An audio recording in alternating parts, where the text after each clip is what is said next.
ஆனா நீயும் உன் தகப்பன் வீட்டாரும் அழிஞ்சு போய். அதனால இந்த காலத்துல நீ என்ன பண்ணிடாத, மௌனமா இருந்துடாத. இந்த காலத்துல நீ மௌனமா இருந்துடாத. அதனால எஸ்தரை யாருக்கு என்ன பண்ணல, மொர்தெகாய் எஸ்தரை நம்பல.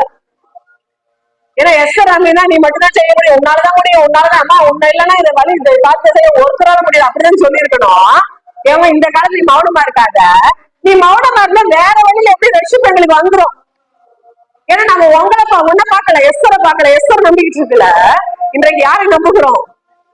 ஆமா, இவள் மூலமாக இன்றைக்கு யூதர்களுக்கு ஒரு வெற்றி, யூதர்களுக்கு ஒரு ஜெயம், யூதர்களுக்கு ஒரு விடுதலை கிடைக்கும் என்று சொல்லி, இவள் மூலமாக தேவன் செய்முடிகளை கொண்டு வந்திருக்கிறார் என்று சொல்லி, இன்றைக்கு உள்ள இந்த இடத்துல அவர் வச்சிருக்கிறார் என்று சொல்லி நாங்க அவர் தான் பாக்குறோம். ஒன்ன பாக்கணும்.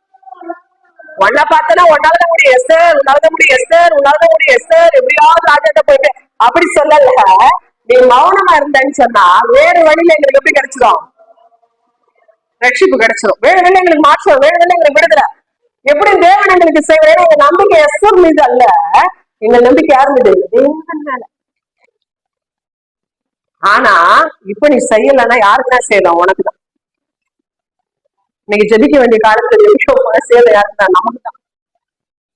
அதுக்குதான் நம்ம வச்சிருக்கிறார், ஜெபிக்கும்படியாக தான். ஏதோ ஒரு நோக்கம், திட்டம்.